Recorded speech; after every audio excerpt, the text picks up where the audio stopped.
Sacyega yari umuhannyi w'ibwami, akagira abagore babiri.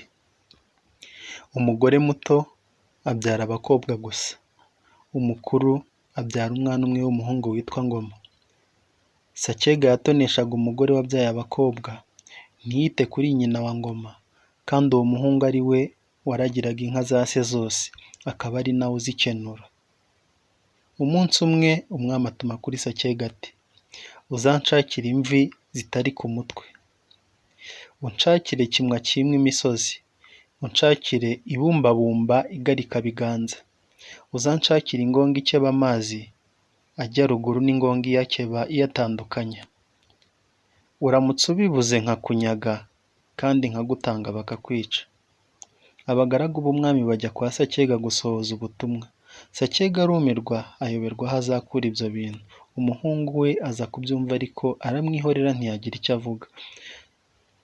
Mu gitondo Sacyega atuma umukobwa we ku bakwe be bose ngo baze basangire ikimasa yari asigaranye cyonyine. Nuko abakwe be baraza basanga Ngoma yahuye ikimasa barakimucyuza, barakibaga. Sacyega n'umugore we n'abakwe be baririra. Ngoma na nyina ntibamenya amarengero yacyo. Ngoma ariko araza ashikuza ukuguru ko ari gusigaye arirukanka ashyira nyina. Ise abibonye abaka icumu amwirukankaho agira ngo arimutere. Abandi bati sigaho wikwiteranya na Sakabaka. Bukeye abakwe baherekeza Sacyega bajya ibwami. Ngoma nawe yenda amasaka yari yameze uwo munsi, yenda imiheha, yenda intorezo n'uruho, arahambira akurikira se, agenda amucyaha inzira yose ngo nasubire imuhira. Umwana akanga gusubirayo. Bagira aho bagera bakicara bakarya ntibamuhe. Baragenda paka bageze ibwami. Sacyega akoma yombi ati: "Nyagasani, ibyo mwantumyeho narabibuze, ahasigaye nimukore icyo mushaka." Nuko umwami atumiza Ruhugaye ati: "Nimumwicaze." Bajishura umuheto bashaka ingoyi yo kubohesha Sacyega baramuboha. Igihe amaze kuremba, Ngoma barahagaze akoma yombi ati: "Nyagasani, kiza uriya muntu ni data." Nuko umwami ategeka ko bamubohora. Ngoma ati: "Data uyu nguyu yandiye ndi umwana we anjyana na mama, ariko singiye kumera nka we, dore ibyo mwari mwamutumyeho. Imvi zitari ku mutwe w'umuntu ngizi, ni amasaka basereka akamera, ikimwa kimwe imisozi ni isuka bahingisha, ibumbabumba igarika ibiganza ni iy'incabiti bashisha, ingongo ikeba amazi ikayatandukanya ni uruhu umuntu adahisha amazi." Nuko umwami ati: "Uyu ni we mwana wa Sacyega wereyeho umusatsi ungana utya?" Bati: "Ni we." Umwami agororera Ngoma ishyo ry'inka, amuha n'abagaragu, aba n'umuhannyi mu kigwi cya se. Ati: "Sacyega ntazongere kumbera umuhannyi ukundi." Ari Sacyega n'abo bari bazanye, ari Ngoma n'abagaragu yari agabanye, bose barikubura barataha. Mu nzira baza kubona umugezi unyuze mu kuzimu, ugeze hirya uruburuka. Sacyega ati: "Mbe Ngoma mwana wanjye, ibi ni ibiki?" Umwana ati: "Simbizi." Barakomeza, bigiye imbere bahura n'ikinyabwoya intozi zagitonzeho. Ati: "Ngoma mwana wanjye, ibi ni ibiki?" Umwana ati: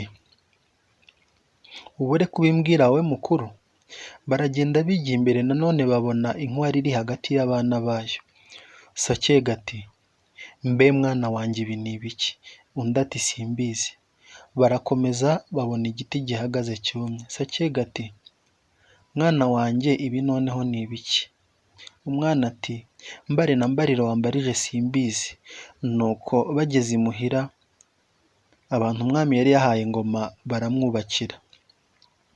Sacyega ajya iwe yitereka inzoga z'amuki aranywa arasinda. Amaze gusinda arihwereza, abwira umugore ngo arapfuye, ngo kandi azize ngo mu muhungu we. Nyina wa Ngoma agenda yiruka aramuhamagara ati: "Mwana wanjye, ko waronshyize aheza umpaye amata, none se akaba apfuye, kandi ngo ari wowe wazize, bigenze bite?" Nuko Ngoma agenda yiruka, ariko azi neza ko se abeshya yipfushije, agira ngo azamubwire ibyo yari yamuhishe. Ngoma araza ati: "Yemwe bahungu mwe, Ngoma naruha. Igihe tugiye ibwami muzi ibyo data yankoreye n'abakwe be. Muzi nuko dutaha yabonaga ibintu akambaza ngo ni ibiki nkamwihorera. None reka mbibabwire abe yabaho. Umugezi wibiye ukuburuka ni ugukamira umugore w'ingumba. Wamara gupfa ibyawe bikajyanwa n'abandi. Ikinyabwoya cyari ikinege, cyari cyonyine mu bandi bafite umuryango. Bakirya kitagira kirengera. Inkware mwabonye iri hagati y'abana bayo ni umubyeyi wizihiwe mu bana be bamushagaye. Igiti cyumiwe mwabonye ni umugore wapfushije umugabo we n'abana be bagashira, agasigara yikunga wenyine atagira kirengera. Nuko se amaze kumva ibyo byose agira atya aritsamura arinanura ngo arazutse. Nuko ashima umuhungu we Ngoma. Si jye wahera hahera umugani.